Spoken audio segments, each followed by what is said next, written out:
வணக்கம், நாங்கள் ஐஸ்வர்யா.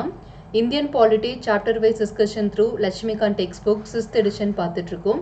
இன்னைக்கு 73rd லெசன் டிஸ்கஸ் பண்ண போகிறோம். ஸோ என்ன தலைப்பில் எந்த கேட்டகரிக்குள்ளே அந்த டாபிக் வரும் அப்படின்றது எல்லாத்தையுமே பார்த்துடலாம். So lesson 73 union and it's territory அப்படின்னு சொல்லக்கூடிய சாப்டரில் 5th லெசன் இன்னைக்கு நம்ம டிஸ்கஸ் பண்ண போகிறோம். என்ன தலைப்புன்னு பார்க்கும்போது தார் commission and JVP committee. So இதுக்கு முன்னாடி வீடியோ பார்த்தீங்கன்னா இன்டிகிரேஷன் ஆஃப் பிரின்ஸ்லி ஸ்டேட் அப்படின்னு சொல்லி எடுத்திருப்பேன். அதாவது இந்த ராஜ்யங்களை எப்படிலாம் ஒருங்கிணைச்சாங்க அப்படின்றது பார்த்துருந்தோம். அதுக்கப்புறமாக மொழி வாரியங்களாக மாநிலங்கள் எல்லாமே பிரிக்கப்பட்டிருக்கு. இன்னைக்கு நடைமுறையில் இந்தியாவில் பார்த்தீங்கன்னா ஆல்மோஸ்ட் எல்லா ஸ்டேட்ஸுமே வந்து லிங்குவிஸ்டிக் பேசிஸில் தான் ஸ்பிட் பண்ணியிருக்காங்க. எப்படி இந்த டிரான்ஸ்ஃபார்மேஷன் வந்துச்சு அப்படின்றத பார்க்க போகிறோம். அதுக்காக நியமனம் பண்ணப்பட்ட கமிட்டி 3 இருக்கும். அதில் பர்டிகுலராக இப்போ நம்ம தார் கமிஷன் ஜேவிபி கமிட்டி மட்டும் பார்க்க போகிறோம். இவங்களுடைய ரெக்கமெண்டேஷன்ஸ் என்னவாக இருந்தது அண்ட் அதுக்கப்புறமா எப்படி அது சேஞ்ச் ஆச்சு அப்படின்றது எல்லாத்தையுமே டீட்டெயிலாக பார்க்கலாம். அதுக்கு முன்னாடி லட்சுமிகாந்த் டெக்ஸ்ட் புக்கோடைய பேசிக்ஸில் இன்ஃபர்மேஷன்ஸ் இன்ட்ரடக்ஷனாக நம்ம பார்த்துருவோம். இந்த வீடியோவை இன்னைக்கு இந்த சீரீஸ் பொறுத்த வரைக்கும் இப்போ தான் நான் ஃபர்ஸ்ட் டைம் பார்க்குறேன் அப்படின்றவங்க இந்த இன்ட்ரடக்ஷனை வந்து ஸ்கிப் பண்ணாமல் பாருங்கள். பிகாஸ் ரொம்பவே இம்பார்ட்டண்டான இன்ஃபர்மேஷன்ஸ் அதில் இருக்குது. நீங்கள் ரெகுலராக ஃபாலோ பண்ணுறவங்களா இருந்தீங்கன்னா பேசிக் இன்ட்ரடக்ஷனை ஸ்கிப் பண்ணிவிட்டு லெசன் ஸ்டார்ட் ஆகிற இடத்துல இருந்து நீங்கள் பாருங்கள். ஸோ லட்சுமிகாந்த் டெக்ஸ்ட் புக் பொறுத்த வரைக்கும் டோட்டலாக 11 சாப்டர்ஸை டிவைட் பண்ணியிருக்காங்க. அதில் first chapter constitution frame work. இதில் வந்து டோட்டலாக 11 பார்ட்ஸ் இருக்குது. இதில் இப்போ தான் நம்ம 5th பார்ட்டே பார்த்துட்ருக்கோம். ஓகேவா? இதுக்கப்புறமா நமக்கு நிறைய பார்ட்ஸ் இருக்குது. அண்ட் செகண்ட் பொறுத்த வரைக்கும் system of government, central government, state government அப்படின்ற மாதிரி டோட்டலாக நமக்கு 11 சாப்டர்ஸ் இருக்குது. இந்த 11 சாப்டர்ஸ் பொறுத்த வரைக்கும் நம்ம இன்னைக்கு பர்டிகுலராக ஃபர்ஸ்ட் சாப்டரில் இருக்கும்னு சொல்லிட்டு இதனுடைய சப்டிவிஷன்ஸ்லாம் என்ன அப்படின்றத பார்க்கலாம். ஸோ டோட்டலாக பார்க்கும்போது historical background, making of the constitution, salient features of the constitution, preamble of the constitution அப்படின்ற மாதிரி 4 டாபிக்ஸ் வந்து டிவைட் பண்ணியிருக்காங்க. வித்தின் ப்ராக்கெட் நான் கொடுத்துருக்கேன் இல்லையா, இந்த நம்பர்ஸ் எல்லாமே அந்தந்த டாபிக் உள்ள நம்ம எத்தனை டாபிக்ஸை டிவைட் பண்ணி வீடியோஸ் பார்த்துருக்கோம் அப்படின்றதுக்கான லிஸ்ட்டு தான். ஸோ ஹிஸ்டாரிக்கல் பேக்ரவுண்ட் பொறுத்த வரைக்கும் ஃபுல்லாக ஒரு சாப்டர் தான் கொடுத்துருப்பாங்க. பட் அதை நம்மளுடைய கன்வீனியன்ட் பேஸ் பண்ணி டாபிக் வைஸ் நான் ஸ்பிட் பண்ணி உங்களுக்கு எக்ஸ்பிளைன் பண்ணியிருக்கேன். ஸோ நியர்லி நம்ம 18 வீடியோஸ் பார்த்தாச்சு. மேக்கிங் ஆஃப் தி கான்ஸ்டியூஷனில் 14 இதெல்லாமே பார்த்துட்டோம். இதுக்கான ரெஸ்பெக்டிவ் லிங்க்ஸ் எல்லாமே டிஸ்கிரிப்ஷன் பாக்ஸில் அஸ் பிளேலிஸ்ட்டாக இருக்குது. அந்த தனித்தனியாக ஒவ்வொரு பார்ட்லேயுமே என்னென்ன டாபிக் கவர் பண்ணியிருக்கோம் அப்படின்றதையும் நான் டிஸ்பிளே பண்ணுறேன். கிளான்ஸ் பார்த்துக்கோங்க. பர்டிகுலராக உங்களுக்கு என்ன டாபிக் வேணும்னாலும் நீங்கள் தனியாக அந்த பார்ட் எடுத்து நீங்கள் பார்த்துக்கலாம். ஸோ இப்போ நம்ம ப்ரெசென்ட்டாக வந்து யூனியன் அண்ட் இட்ஸ் டெரிட்டரி அப்படின்ற டாப்பிக்கில் பார்க்க போகிறோம். ஸோ பிஃபோர் தட் ஹிஸ்டாரிக்கல் பேக்ரவுண்டில் என்னென்ன டாபிக் பார்த்துருக்கோன்னு பாருங்கள். கம்பெனி ரூல், க்ரௌன் ரூல் அப்படின்ற 2 மேஜர் டிவிஷன்ஸில் ரெகுலேட்டிங் ஆக்ட்லேருந்து ஆரம்பித்து இன்டரிம் கவர்மெண்ட் வரைக்குமே கம்ப்ளீட் பண்ணியிருக்கோம். அண்ட் இது சம்மந்தமான ஒரு குவிஸ், அதோட அனாலிசிஸ் எல்லாமே நான் அப்லோட் பண்ணியிருக்கேன். இந்த தியரி ஃபுல்லாக முடிச்சுட்டு இந்த குவிஸ் அட்டென்ட் பண்ணி உங்களுடைய அண்டர்ஸ்டாண்டிங் எப்படி இருக்குது அப்படின்றத எவாலுவேட் பண்ணிக்கும். செகண்ட் பார்ட் வந்து making of constituent assembly. Nearly இதில் வந்து ஒரு 14 வீடியோஸ் நம்ம பார்த்துருக்கோம். அண்ட் இது சம்மந்தமான ஒரு குவிஸ் 2 அப்லோட் பண்ணியிருக்கேன். இந்த வீடியோ சம்மந்தப்பட்ட எல்லா லிங்க்ஸுமே வந்து அஸ் அ பிளேலிஸ்ட்டாக நான் அட்டாச் பண்ணியிருக்கேன். ஓகேவா? Chapter 2 making of constituent assembly அப்படின்ற மாதிரி நேமில் இருக்கும். அதுக்கு பர்டிகுலர் கிளிக் பண்ணிங்கன்னா அதுக்குள்ளே உங்களுக்கு இந்த எல்லா விதமான வீடியோஸுமே கிடச்சிரும். எந்த டாபிக் வேணாலும் நீங்கள் பர்டிகுலர் அதை எடுத்து நீங்கள் பார்த்துக்கலாம். தேர்ட் வந்து salient features of the constitution. இருக்கிறதுலே சோஃபா நம்ம பார்த்ததுலே இதான் லென்த்தியஸ்டான ஒரு செஷன். நியர்லி 30 வீடியோஸ் நம்ம இதில் பார்த்துருந்தோம். அண்ட் இது சம்மந்தமான ஒரு குவிஸ் 3யும் நான் அப்லோட் பண்ணியிருக்கேன். ஓகே, ஸோ ஃபர்ஸ்ட் வந்து இந்த லிஸ்ட் ஆஃப் டாபிக்ஸ்லாம் பார்த்ததுக்கு அப்புறமா இந்த criticism, parts, important article, schedule, sources அப்படின்ற மாதிரி எல்லாமே பார்த்தோம். அண்ட் குவிஸ் 3 அதனுடைய அனாலிசிஸ் எல்லாமே நம்ம டீட்டெயிலாக டிஸ்கஸ் பண்ணியாச்சு. அண்ட் ஃபோர்த் பார்ட் தான் நம்ம ப்ரியாம்பிள் பற்றி டிஸ்கஸ் பண்ணியிருந்தோம். The most important part in our constitution. கம்ப்ளீட்டாக இதை பற்றின மீனிங் தெரிஞ்சிருக்கணும். ஏன்னா நம்ம பிகினிங்கே இதுதான், இது தெரிஞ்சிருந்தால் மட்டும்தான் பின்னாடி கான்ஸ்டியூஷன் ஃபுல்லாகவே நமக்கு புரியும். ஸோ ரொம்பவே டீட்டெயிலாக நான் அதை எக்ஸ்பிளைன் பண்ணியிருக்கேன். ஸோ தனித்தனி டாபிக்ஸாக சாவரின் தனி கீவேர்ட், சோஷியலிஸ்ட், செக்யூலர், இண்டிவிஜுவலாக ஒவ்வொரு டாப்பிக்காக எடுத்து நான் எக்ஸ்பிளைன் பண்ணியிருக்கேன். ஸோ உங்களுக்கு எல்லாம் படித்து முடிச்சதுக்கு அப்புறமா திடீர்னு ஏதாச்சும் டாப்பிக்கில் டவுட் வந்தாலும் நீங்கள் பர்டிகுலர் அந்த டாபிக் மட்டும் எடுத்து பார்க்கலாம். ஸோ அதுக்காக தான் உங்களுடைய கன்வீனியன்ஸ்க்காக தான் டாபிக் வைஸ் நான் உங்களுக்கு லிஸ்ட் அவுட் பண்ணி கொடுத்துருக்கேன். இது சம்மந்தமான ஒரு குவிஸ் 4 நம்ம பார்த்துருக்கோம். அதுக்கான அனாலிசிஸ் எல்லாமே வந்து அவைலபிளாக இருக்குது. எல்லாமே செக் பண்ணிக்கோங்க. ஸோ இந்த 4 பார்ட்ஸுமே நம்ம கம்ப்ளீட்டாக முடிச்சிட்டோம். இப்போ பர்டிகுலர் நம்ம 73rd லெசனில் இருக்கும். அதுக்கு முன்னாடி வந்து பார்த்தீங்கன்னா யூனியன் அண்ட் டெரிட்டரி அப்படின்ற டாப்பிக்கில் ஒரு 4 வீடியோஸ் நம்ம பார்த்தாச்சு. ஓகே, இன்றைக்கி நம்ம பார்க்குறது வந்து 5th வீடியோ தான் பார்க்க போகிறோம். இது ஃபுல்லாகவே ஒரே சாப்டர் தான். பட் டாபிக் வைஸ் ஸ்ப்ளிட் பண்ணி நான் கொடுத்துருக்கேன். ஸோ முதல் முறையாக நீங்கள் வந்து இந்த தார் கமிஷன் ஜேவிபி கமிட்டி கிளாஸாக ஃபர்ஸ்ட் டைம் பார்க்குறீங்க அப்படின்னா நீங்கள் என்ன பண்ணணும், இந்த ஃபஸ்ட்டு வீடியோ இருக்கு இல்லையா, யூனியன் ஆஃப் ஸ்டேட், இந்த வீடியோவில் இருந்து பார்த்து தான் நீங்கள் தார் கமிஷனுக்கு வரணும். அப்படி வந்தால் தான் உங்களுக்கு ஓரளவுக்கு புரியும். நீங்கள் டேரெக்டாக இந்த டாபிக் எடுத்து பார்த்தீங்கன்னா உங்களுக்கு ஃப்ரண்ட்டில் என்ன நடந்துச்சு அப்படின்றதே தெரியாது. அட்லீஸ்ட் அந்தந்த சாப்டருக்குள்ளேயாவது ஃப்ரம் தி பிகினிங் வந்து நீங்கள் படிக்க ஆரம்பிங்க. ஸோ பிஃபோர் சீயிங் திஸ் தார் கமிஷன், அதுக்கு முன்னாடி இருக்கிற அந்த 4 வீடியோஸுமே பார்த்துட்டு அண்ட் தென் கோ வித் தார் commission and JVP committee. So இன்றைக்கி இந்த டாபிக் நம்ம ரொம்ப டீட்டெயிலாகவே டிஸ்கஸ் பண்ணலாம். So as I told before, இந்த டாபிக் பற்றின ஒரு பேசிக் இன்ட்ரோடக்ஷன் என்ன அப்படின்றத நான் கிளியராக எக்ஸ்பிளைன் பண்ணிடுறேன். அண்ட் தென் நம்ம டீட்டெயிலாகவே இந்த டாபிக் பற்றி பார்ப்போம். ஃபர்ஸ்ட் பேசிக் இன்ட்ரோடக்ஷன், தார் கமிஷன் அண்ட் ஜேவிபி கமிட்டி. முன்னாடி சொன்ன மாதிரி பிரின்ஸ்லி ஸ்டேட்ஸ் எல்லாமே இருந்தாங்க இல்லையா, அவங்களோட இன்டிகிரேஷன் எல்லாருமே ஒருங்கிணைச்சு முடிச்சதுக்கு அப்புறமா இந்தியா வந்து அமைதியாக இருந்துச்சா, எந்த விதமான பிரச்சனையும் வரலையா அப்படின்னு கேட்டால் அதுக்கப்புறமா தான் உண்மையான பிரச்சனையே ஸ்டார்ட் ஆச்சு. அந்த பிரச்சனைக்கு உண்டான முடிவுகள் தான் பின்னாடி லிங்குவிஸ்டிக் பேசிஸில் நம்ம எல்லா விதமான மாநிலங்களுமே பிரிக்க நேர்ந்தது. ஸோ இந்த டிரான்ஸ்ஃபார்மேஷன்ஸ் எப்படி நடந்துச்சு அப்படின்றத பார்க்கலாம். First we can start with basic introduction. Integration of princely states with the rest of India as purely an ad hoc arrangement. So ad hoc அப்படின்னா நம்ம நிறைய இடத்துல இந்த ad hoc அப்படின்ற வார்த்தையை கான்ஸ்டியூஷனில் பார்ப்போம். ad hoc கமிட்டி அப்படின்னு சொல்லுவாங்க, இல்லை ad hoc சம் பர்சன்ஸ் இல்லை போஸ்ட் அந்த மாதிரி சொல்லுவாங்க. ad hoc அப்படின்ற மீனிங் என்னென்னா தற்காலிகமாக, டெம்பரரி அப்படின்னு அர்த்தம். இப்போதைக்கு ஒரு முடிவு எடுக்கணும் அப்படின்றதுக்காக டெம்பரரி அரேஞ்ச்மெண்ட்டாக தான் இந்த இன்டெகிரேஷன் ஆஃப் பிரின்ஸ்லி ஸ்டேட்ஸை உருவாக்குனாங்க. ஆனால் அந்த டிவிஷன்ஸ் எல்லாமே அப்படியே இருக்குமா, part A, part B, part C, part டிலாம் பார்த்தோம்ல. மீன் டைம் உங்களுக்கு இந்த பார்ட் ஏனா என்னது, பினா என்னதுலாம் தெரிஞ்சிருக்கணும். பார்ட் ஏ பொறுத்த வரைக்கும் பிரிட்டிஷ் ப்ராவின்சஸ், பார்ட் பி பொறுத்த வரைக்கும் பிரின்ஸ்லி ஸ்டேட்ஸ், பார்ட் பி பொறுத்த வரைக்கும் princely states, and part C வந்து chief commissioner provinces, and D பொறுத்த வரைக்கும் Andaman and Nicobar. Okay, so இந்த எல்லா விதமான பார்ட்ஸுமே உங்களுக்கு ஷோராக தெரிஞ்சிருக்கணும். ஸோ இப்படி நம்ம டிவைட் பண்ணி வச்சுருக்கோம் இல்லையா, பார்ட் ஏபிசிடி அப்படின்றது எல்லாமே ஒரு ad hoc அரேஞ்ச்மெண்ட் தான். இது வந்து தற்காலிகமான ஒரு மாற்றம், இதை நாங்கள் பெர்மனண்ட்டாக ஆக்கலை அப்படின்றது தான் சொல்ல வந்திருக்காங்க. There has been a demand from different regions. இந்தியாவுடைய பல்வேறு பகுதிகளிலிருந்து எல்லாருமே சொன்ன ஒரு கோரிக்கை, ஒரு டிமாண்ட் என்னன்னு பார்த்தீங்கன்னா, பர்டிகுலராக அதுவும் சவுத் இந்தியாவிலேருந்து வந்த டிமாண்ட் என்னென்னா, எல்லா விதமான மாநிலங்களுமே லிங்குவிஸ்டிக் பேசிஸில் நீங்கள் கொண்டு வாங்க. அதாவது ஒவ்வொரு மாநிலங்களும் அந்த மாநிலத்தில் என்ன மொழி பேசப்படுதோ அந்த மொழியை பேஸ் பண்ணி நீங்கள் கொண்டு வரணும் அப்படின்றதான் லிங்குவிஸ்டிக் பேசிஸ் அப்படின்னு அர்த்தம். ஓகேவா, ஸோ இப்படி தான் நீங்கள் மாநிலங்களை இந்தியாவில் வந்து உருவாக்கணும் அப்படின்ற மாதிரி சொல்லியிருந்தாங்க. இது என்னது, இது லிங்குவிஸ்டிக் பேசிஸ் அப்படின்னா நமக்கு நிறைய பிரச்சனைகள் வருமே பின்னாடி. ஏன்னா இந்தியா அப்படின்றது நம்ம வந்து நிறைய மாநிலங்களாக நிறைய ப்ராவின்சஸாக இருந்திருக்கு. அவங்க எல்லாருமே நம்ம இப்போ தான் ஒருங்கிணைச்சு ஒரு இந்தியா, ஒரு நாடாக நம்ம உருவாக்கி வச்சுருக்கோம். மறுபடியும் நம்ம இந்த மொழி வாரியங்களாக பிரிக்கப்படும் போது ஒவ்வொரு மாநிலமுக்குள்ளேயும் நீங்கள் ஒரு யூனிட்டியோ ஒரு இன்டெகிரிட்டியோ கொண்டு வர முடியாதே அப்படின்ற மாதிரி யோசிக்கிறாங்க.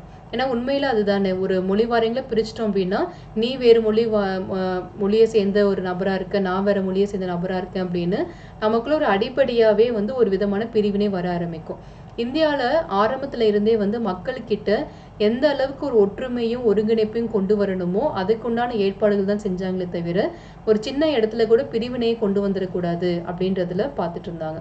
ஆனால் அந்த லிங்குவிஸ்டிக் பேசிஸ் உடைய டிமாண்ட் நம்ம ஃபுல்ஃபில் பண்ணிட்டோம் அப்படின்னா கண்டிப்பாக இந்தியாவுக்குள்ளே வந்து ஒரு விதமான யூனிட்டி இல்லாமல் போயிடும். பிகாஸ் இந்தியா வந்து டைவர்சிட்டி இருக்கக்கூடிய நாடு, பன்முகத்தன்மை வாய்ந்த நாடாக இருக்கும்போது நம்ம இந்த மாதிரியான பரீட்சைலாம் எடுக்கக்கூடாது அப்படின்ற மாதிரி யோசிக்கிறாங்க. ஆனால் கண்டினியூஸாக டிமாண்ட் வந்துகிட்டே இருக்குது, மொழி வாரியங்களாக எங்களுக்கு மாநிலம் பிரித்து கொடுக்கணும் அப்படின்னு சொல்லி. அதுலேயும் பர்டிகுலராக வந்து பார்த்தீங்கன்னா சவுத் இந்தியா அப்படின்றத அவங்க மீன் பண்ணுறது மெட்ராஸ் ஸ்டேட் அப்படின்றது தான். ஏன்னா மெட்ராஸ் தான் மிகப்பெரிய ப்ராவின்சஸாக இருந்துச்சு. ஏன்னா இன்றைக்கி ப்ரெசன்ட் டே கேரளா, தமிழ்நாடு, கர்நாடகா, ஆந்திரா, தெலுங்கானா இந்த எல்லா இடங்களுமே சேர்ந்து தான் மெட்ராஸ் பிரசிடென்சி. ஸோ அதில் பர்டிகுலராக வந்து தெலுங்கு ஸ்பீக்கிங் பீப்புள் இருக்காங்க இல்லையா, அவங்க தான் எங்களுக்கு தனியாக ஆந்திரா அப்படின்ற ஒரு மாநிலம் வேணும், மெட்ராஸ் வந்து பிரித்து தெலுங்கு பேசக்கூடிய மக்கள் எல்லாரையுமே ஒன்றா சேர்த்து எங்களுக்கு ஆந்திரா அப்படின்ற ஒரு மாநிலத்தை உருவாக்கி கொடுங்க அப்படின்ற மாதிரி அவங்க தான் முதல் முறையாக டிமாண்டை ஆரம்பித்து வச்சது. ஸோ அதற்குண்டான விஷயங்கள் எப்படி போச்சு அப்படின்றத பார்க்கலாம். இப்போ வந்து நமக்கு விஷயம் என்னென்னா, இந்த டிமாண்ட் இருக்கு இல்லையா, இந்த டிமாண்டை வந்து அவங்க அக்செப்ட் பண்ணிக்கிட்டாங்களா இல்லையான்னு கேட்டால் ஆரம்பத்தில் அவங்க அக்செப்ட் பண்ணிக்கல. ஆனால் இது கண்டினியூஸாக கொடுத்துட்டே இருக்காங்களே, இதை பற்றி நம்ம ரிவ்யூ பண்ணலாம். ஒரு கமிட்டியை உருவாக்கி அந்த கமிட்டி மூலியமா இது நமக்கு சரிப்பட்டு வருமா வராதா அப்படின்ற மாதிரி ஒரு அனலைசிஸ் பண்ணலாம் அப்படின்னு சொல்லிட்டு டிசைட் பண்ணுறாங்க. அப்படி உருவாக்கப்பட்ட கமிட்டி தான் தார் கமிஷன். முதலாக இந்தியாவில் accordingly in June 1948 the government of India appointed the linguistic provinces commission under the chairmanship of S.K. Dar. Okay, சுதந்திரம் வாங்கி ஒரு வருடத்துக்குள்ளேயே பார்த்தீங்கன்னா இந்த பிரச்சனை வர ஆரம்பிக்குது. எஸ்கே தார் அப்படின்ற பர்சன் தான் இந்த பிரச்சனையை பற்றி அனலைஸ் பண்ணுறதுக்காக கொண்டு வரப்பட்ட முதல் கமிட்டி. அவர் என்ன ரெக்கமெண்டேஷன் கொடுக்குறாரு அப்படின்றத பார்க்கலாம். The commission submitted its report in December 1948. ஒரு 6 மாதத்தில் தன்னோட ரிப்போர்ட்டை சப்மிட் பண்ணுறாரு. அவர் கொடுத்த ரிப்போர்ட் படி என்னென்னா, இந்தியாவில் நீங்கள் பிரிவினை ஒரு ஃபார்மெட்டில் நீங்கள் பிரித்து தான் ஆகணும். ஏன்னா இப்போது இருக்கக்கூடிய அந்த பார்ட் ஏபிசிடி அப்படின்றது ஒரு விதமான இர்ரெகுலாரிட்டி இருக்கக்கூடிய ஒரு அரேஞ்ச்மெண்ட்டாக இருக்குது, ப்ராப்பராக அரேஞ்ச் ஆகலை. அதனால நீங்கள் இந்தியாவை வந்து கொஞ்சம் ஒரு அடிப்படையில் பிரித்து தான் ஆகணும். ஆனால் அது மொழி சம்மந்தமாக பிரிக்காதீங்க, நிர்வாகத்தின் அடிப்படையில் பிரிங்க அப்படின்னு சொன்னாங்க. உங்களுடைய அட்மினிஸ்ட்ரேட்டிவ் கன்வீனியன்ஸை மையமாக வச்சு நீங்கள் இந்தியாவை ஸ்ப்ளிட் பண்ணணுமே தவிர லிங்குவிஸ்டிக் ஃபேக்டரில் பிரிக்காதீங்க அப்படின்ற மாதிரி அவர் சஜஷன் கொடுக்குறாரு. ஓகே, தார் கமிஷன் என்ன முடிவு கொடுத்துருக்காங்கன்னு பாருங்கள். 6 months அவர் ரிவ்யூ பண்ணதுக்கு அப்புறமா இந்தியாவில் நீங்கள் மொழி வாரியங்களாக மாநிலங்களை பிரிக்கக்கூடாது. அப்படி பிரித்தா பிற்காலத்தில் நிறைய பிரச்சனைகள் வரும். இந்தியா வந்து பிரிஞ்சு போகிறதுக்கான நிறைய பிரிவினைகள் வர்றதுக்கு வாய்ப்பு இருக்குது. அதனால் அப்படி பிரிக்க வேண்டாம். அதுக்கு பதிலாக நீங்கள் நிர்வாக ரீதியாக இந்தியாவை நீங்கள் பிரிச்சுக்கோங்க அப்படின்ற மாதிரி அவர் சஜஷன்ஸ் கொடுக்குறாரு. ஓகே, ஸோ இந்த சஜஷன்ஸ் வந்து ஏற்றுக்கிட்டாங்கன்னு கேட்டால் மத்திய அரசாங்கம் ஏற்றுக்கிட்டாங்க. ஆனால் மக்கள் யாரும் இதை ஏற்றுக்கல. ஓகே, ஸோ அதுக்கப்புறமும் பார்த்தீங்கன்னா கண்டினியூஸாக பிரச்சனை போயிட்டே இருக்குது. இல்லை எங்களுக்கு வேணும் அப்படின்ற மாதிரி ஸ்ட்ராங்காக டிமாண்ட் பண்ணிக்கிட்டே இருக்காங்க. இவருடைய ரிப்போர்ட் நிறைய பேருக்கு மனக்கசப்பை கொடுக்குது அப்படின்னு சொல்லியிருக்காங்க. ஸோ மறுபடியும் நம்ம இன்னொரு கமிட்டியை கொண்டு வரலாம், அவங்க என்ன முடிவு கொடுக்குறாங்க அப்படின்னு பார்ப்போம்னு சொல்லிட்டு இன்னொரு கமிட்டி கொண்டு வராங்க. அதுதான் ஜேவிபி கமிட்டி. அதை பற்றின நோட்ஸ் இப்போ நம்ம பார்க்கலாம். This created much resentment and led to the appointment of another linguistic provinces committee by the Congress in December 1948. அதே மாதம் வந்து பார்த்தீங்கன்னா December 1948 இன்னொரு கமிட்டியை கொண்டு வராங்க. Itself to examine the whole question afresh. இதே கேள்வியை முதல்ல இருந்து மறுபடியும் இவங்க ஃப்ரெஷ்ஷாக வந்து அனலைஸ் பண்ணி உங்களோட முடிவு என்னன்றதை கொடுப்பாங்க. பிரச்சனை என்னமோ ஒன்று தான், அவங்க கொடுத்த ஜட்ஜ்மெண்ட்டை வந்து மனசார ஏற்றுக்க முடியல நிறைய பேரால். அதனால பார்த்தீங்கன்னா ஃப்ரெஷ்ஷாக ஒரு கமிட்டியை கொண்டு வந்து மறுபடியும் இதை அனலைஸ் பண்ண போகிறாங்க. ஸோ ஜேவிபி கமிட்டி என்ன மாதிரியான ரிப்போர்ட்டை சப்மிட் பண்ணாங்க அப்படின்றத பார்க்கலாம். It consisted of Jawaharlal Nehru, Vallabhbhai Patel and Pattabhi Sitaramayya and hence was popularly known as JVP committee. ஓகேவா, JVP stands for 3 persons. J stands for Jawaharlal Nehru, V stands for Vallabhbhai Patel and P stands for Pattabhi Sitaramayya. So இந்த 3 நபர்களையுமே ஞாபகம் வச்சுக்கோங்க. மிக முக்கியமான 3 நபர்களை கொண்டு இந்த கமிட்டி உருவாக்கப்பட்டிருக்கு. ஸோ இவங்க கொடுக்குற ஜட்ஜ்மெண்ட்டாவது நமக்கு ஏற்றுக்கிற மாதிரி இருக்கா, அட்லீஸ்ட் இவங்களாவது பாசிட்டிவாக சொல்ல மாட்டாங்களா, லிங்குவிஸ்டிக் பேசிஸில் நீங்கள் ஸ்ப்ளிட் பண்ணிங்கன்னா எந்த விதமான பிரச்சனையும் வராது, நம்மகிட்ட தான் ரூலிங் அத்தாரிட்டி இருக்குது அப்படின்றதுனால நம்ம ஓரளவுக்கு அதை பேலன்ஸ் பண்ணிக்கலாம் அப்படின்ற மாதிரி பாசிட்டிவாக சொல்லுவாங்களான்னு எதிர்பார்த்தாங்க. ஆனால் இவங்களும் வந்து தலைகீழாக எல்லாத்தையும் யோசித்து பார்த்துட்டு லிங்குவிஸ்டிக் பேசிஸில் பண்ணாதீங்க அப்படின்ற மாதிரி தான் ரிப்போர்ட் கொடுக்குறாங்க. It submitted is report in April 1949.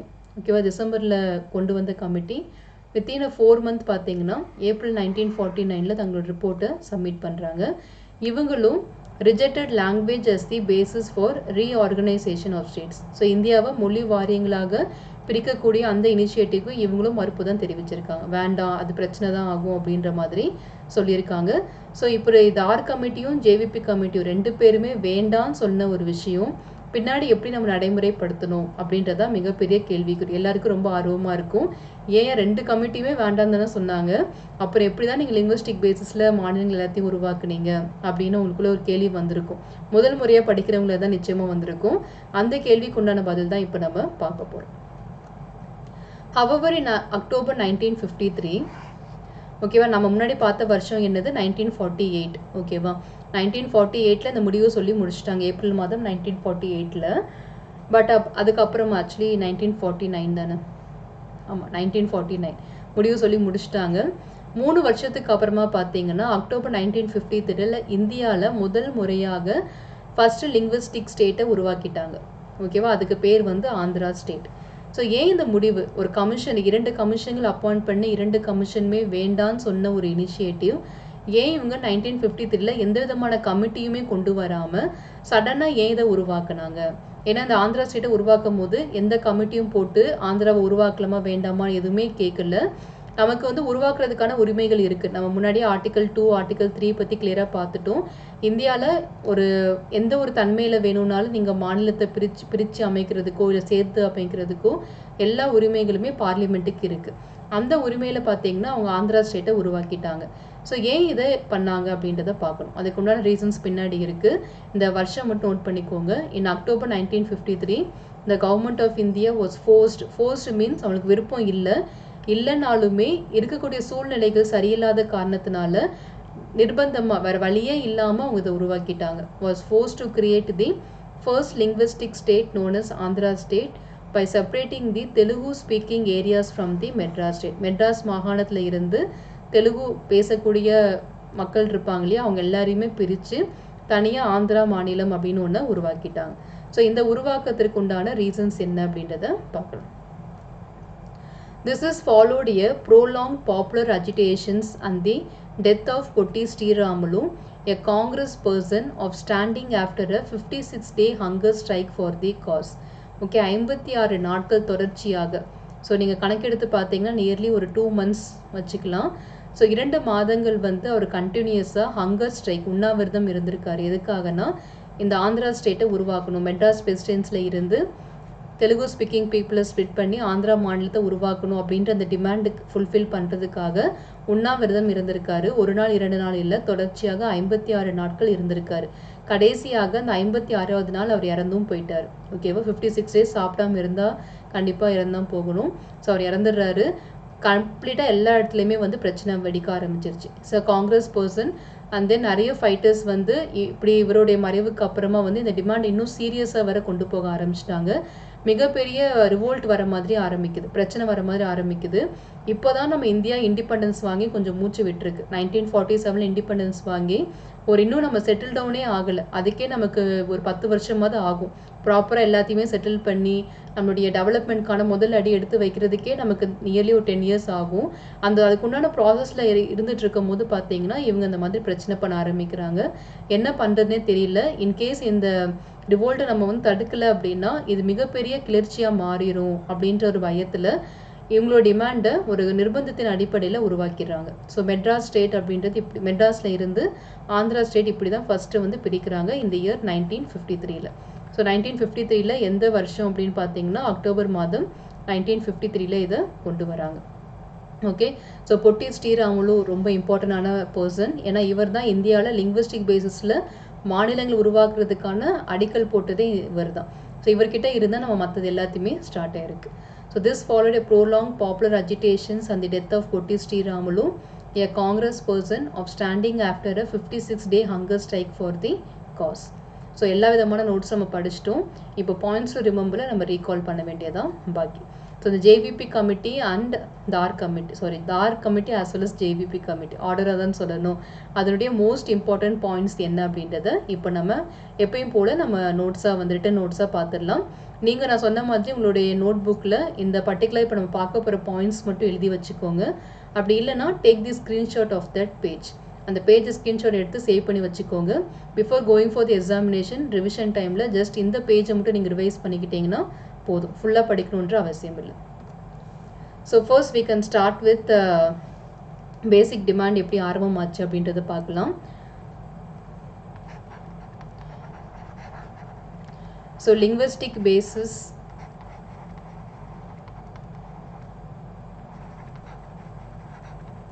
State formation அப்படின்னு வரணும், பட் இது வரைக்கும் போதும். ஸோ ஃபஸ்ட்டு வந்து after the integrations of princely states. Okay, அது வந்து first topic, integration of princely states. நான் ஒரு பாயிண்ட்டாக சொல்ல உங்களால் ரீகால் பண்ண முடியுதான்னு பார்த்துட்டே வாங்க. இது வந்து ஒரு அடாக் அரேஞ்ச்மெண்ட் தான், அதாவது தற்காலிக ஏற்பாடாக தான் முதல்ல இதை பண்ணாங்க. அப்பத்துலேருந்தே பார்த்தீங்கன்னா டிமாண்ட் ஃபார் லிங்குவிஸ்டிக் பேசிஸ் வந்து வர ஆரம்பிச்சிச்சு, especially from south India.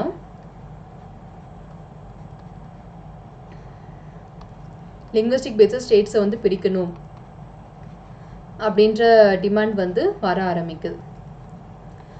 So இதை சரி பண்ணுறதுக்காக இல்லை இதை எக்ஸாமின் பண்ணுறதுக்காக ஒரு கமிட்டியை ஃபஸ்ட்டு வந்து உருவாக்குறாங்க.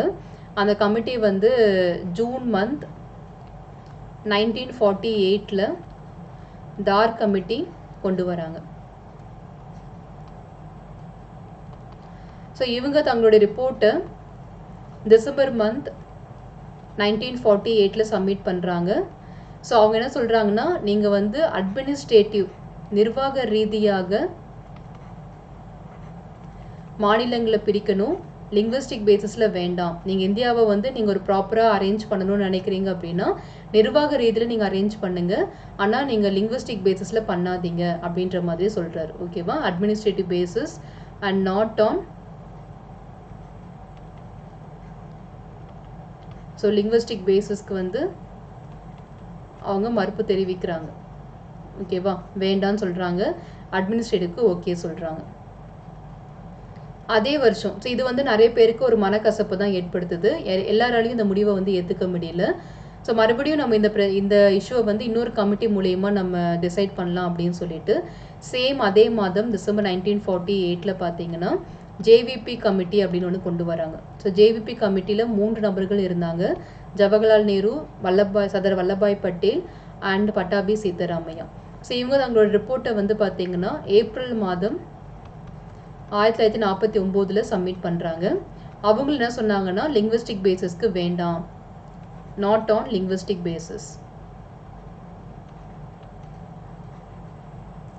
அந்த முறையில் வேண்டாம் அப்படின்ற மாதிரி சொல்லிட்டாங்க. ஸோ 2 பேருமே இதுக்கு மறுப்பு தெரிவிச்சிட்டாங்க. அப்படி இருந்தும் முதல் முறையாக இந்தியாவில் எந்த விதமான கமிட்டியோட ரெக்கமெண்டேஷன்ஸும் கேட்டு செய்யணும் அப்படின்ற மாதிரி ஒரு அரேஞ்ச்மெண்ட் எதுவும் பண்ணாமல் சடனாக Indian government was forced to create ஒரு நியூ ஸ்டேட். எப்போன்னு பார்த்தீங்கன்னா October 1953 Andhra state, Telugu speaking people from Madras presidency. இதுக்கு காரணம் யார் அப்படின்னு பார்த்தீங்கன்னா பொட்டி ஸ்ரீராமுலு அப்படின்ற காங்கிரஸ் பர்சன்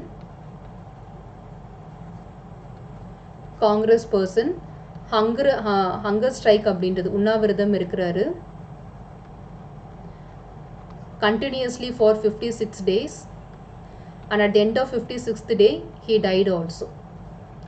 ஸோ அதனால் வேறு வழியே இல்லாமல் அவங்க என்ன பண்ணுறாங்கன்னா இதை கொண்டு வராங்க. Okay, so force to create a new state on the Andhra. So இதான் வந்து லிங்குவிஸ்டிக் பேசிஸ் ஸ்டேட்ஸ் உருவாகிறதுக்கான ஒரு ஃபவுண்டேஷன் போட்ட ஒரு விஷயங்கள். ஸோ இந்த விஷயம் வரைக்கும் நம்ம பார்த்துட்டோமா? 1953 இப்போ புது மாநிலத்தை உருவாக்குனதுக்கு அப்புறமா கண்டிப்பாக மற்ற மாநிலங்கள் எல்லாமே சும்மா இருக்க மாட்டாங்க. எங்களுக்கும் வேணும், மலையாளம் பேசுகிறவங்க தனியாக கேரளா டிமாண்ட் பண்ண ஆரம்பித்தாங்க, கன்னடம் பேசுகிறவங்க கர்நாடகா தனியாக டிமாண்ட் பண்ண ஆரம்பித்தாங்க. இந்த மாதிரி ஒவ்வொருத்தருமே தங்களுடைய மொழிகளை மையமாக வச்சு எங்களுக்கும் மொழிக்கான அங்கீகாரம் வேணும் அப்படின்ற மாதிரி கேட்க ஆரம்பிச்சிட்டாங்க. ஸோ அப்போ அதுக்கு கண்டிப்பாக நம்ம ஒரு கமிட்டியை போட்டு கண்டிப்பாக பண்ண தான் போகிறோம். பட் அது எப்படி பண்ணணுன்றது இருக்கு இல்லையா, அதுக்காக தான் இன்னொரு கமிட்டி போட்டிருப்பாங்க. அந்த கமிட்டி தான் நம்மளுடைய அடுத்த டாப்பிக்கான ஃபஸி அலி கமிஷன். ஸோ இந்த கமிஷன் மூலயமா தான் state reorganisation act 1956 state reorganisation act அப்படின்றத பாஸ் பண்ணியிருப்பாங்க. இந்த இயர் 1956 ஃபஸி அலி கமிஷனுடைய ரிப்போர்ட் படி இதை உருவாக்கப்பட்டு இந்தியாவில் சில மாற்றங்கள் நடந்திருக்கும். ஃபார் எக்ஸாம்பிள் இந்தியாவில் வந்து பார்த்தீங்கன்னா நம்மளுடைய 7th பார்ட் இருக்கு இல்லையா, அந்த 7th பார்ட்டை ரிப்பீல் பண்ணியிருப்பாங்க. ஏன்னா அதில் தான் இந்தியாவில் வந்து மாநிலங்கள் part A, part B, part C, part D அப்படின்ற மாதிரி இருந்துச்சு. அதை ரிப்பீல் பண்ணியாச்சு. அண்ட் இந்தியாவில் வந்து பார்த்தீங்கன்னா 14 மாநிலங்கள் அண்ட் 6 யூனியன் பிரதேசங்கள் அப்படின்ற மாதிரி மொழி வாரியங்களாக பிரித்து கொடுத்தாங்க. 1956 இந்தியாவில் டோட்டலாக 14 ஸ்டேட்ஸ் அண்ட் 6 யூனியன் டெரிட்டரிஸ் இருக்குது அப்படின்ற மாதிரி அறிவித்தாங்க. ஆனால் அதுக்கப்புறமா நம்ம நாட்கள் செல்ல ஒவ்வொரு மாநிலங்களாக நிர்வாக ரீதியாலையும் அண்ட் சில மொழிகள் 2-3 மொழிகள் கம்பைன் பண்ணி ஒரே மாநிலத்தில் இருந்தாங்க. ஸோ அவங்கள கொஞ்சம் ஸ்ப்ளிட் பண்ணியும் அண்ட் வெளிநாட்டில் நம்ம வாங்கின லைக் போர்ச்சுகீஸ் அண்ட் ஃப்ரெஞ்ச் கிட்ட வாங்கின டெரிட்டரிஸ் எல்லாத்தையுமே ஃபஸ்ட்டு யூடியாக அறிவிச்சு அதுக்கப்புறம் சிலருக்கு நம்ம ஸ்டேட்ஹுட் கொடுத்து இந்த மாதிரி நிறைய மாற்றங்கள் நடந்து இன்றைக்கி ப்ரெசென்ட்டாக இந்தியாவில் வந்து பார்த்திங்கன்னா 28 மாநிலங்களும் 8 யூனியன் பிரதேசங்களும் இருக்குது. ஓகே, இந்த டிரான்ஸ்ஃபார்மேஷன்ஸ் எல்லாமே தான் இப்போ நம்ம வரக்கூடிய நாட்களில் ஒவ்வொரு வீடியோஸும் நம்ம வந்து பார்க்க போகிறோம். ஓகே, ஸோ நம்ம இந்த டாபிக் சம்மந்தமாக ஏதாவது சந்தேகம் இருந்துச்சுன்னா கமெண்ட்டில் தெரிவிங்க, நிச்சயமாக நான் கிளாரிஃபை பண்ணுறேன். அண்டு நிறைய பேர் வந்து பார்த்தீங்கன்னா வாட்ஸ்அப் குரூப் வந்து ஓப்பன் ஆக மாட்டேங்குது அப்படின்னு சொல்லியிருக்கீங்க. ஸோ நான் குரூப் லிங்க் வந்து அப்டேட் பண்ணுறேன், ட்ரை பண்ணி பாருங்கள். இல்லை இந்த வீடியோ இல்லாட்டி நெக்ஸ்ட் வீடியோவில் ட்ரை பண்ணி பாருங்கள், கண்டிப்பாக வந்து கிடைக்கும். ஆனால் இது சம்மந்தமான தனியாக ஒரு வீடியோ கொடுக்குறேன், எப்படி நீங்கள் குரூப்பில் வந்து ஜாயின் பண்ணி என்ன மாதிரியான பெனிஃபிட்ஸ்லாம் உங்களால் என்ஜாய் பண்ண முடியும் அப்படின்றதுக்கான ஒரு தனி வீடியோ நம்ம பார்க்கலாம். ஸோ இந்த பேசிக் இன்ஃபர்மேஷன்ஸ் குவாலிட்டி மட்டும் பார்த்துக்கோங்க. முடிஞ்ச வரைக்கும் டெய்லி நான் ஒவ்வொரு டாப்பிக்காக ஒவ்வொரு நாளும் கொடுக்க ட்ரை பண்ணுறேன். பிகாஸ் கண்டினியூஸாக பாஸ்ட் 2 டேஸாக வந்து ஸ்ட்ராங் டிமாண்ட் ஃப்ரம் ஆஸ்பிரன்ஸ் போடுவீங்களா மாட்டிங்களா அப்படின்ற அளவுக்கு வந்துட்டீங்க. ஸோ உங்களுடைய ஆர்வம் எனக்கு ரொம்பவே பிடிச்சிருக்கு. அண்டு கண்டிப்பாக அது எப்படியாவது சாட்டிஸ்ஃபை பண்ணி இத்தனை நாள் நம்ம லேக்கில் விட்டுருக்கோம் இல்லையா, அந்த லாகிங் பீரியட் எல்லாத்தையுமே சரி பண்ணுறதுக்கு நான் ஒரு நாளைக்கு 2 வீடியோவாக கொடுத்து கூட உங்களுக்கு நான் சரி பண்ணிடுறேன். கண்டிப்பாக நம்ம எல்லா நாட்களும் வீடியோஸ் பார்த்துடலாம். So thank you so much, thank you all. உங்களுடைய லட்சியங்கள் வெற்றியடைய வாழ்த்துக்கள். படிப்போம், பகிர்வோம், வெற்றியடைவோம். Let's crack it. நன்றிகள்.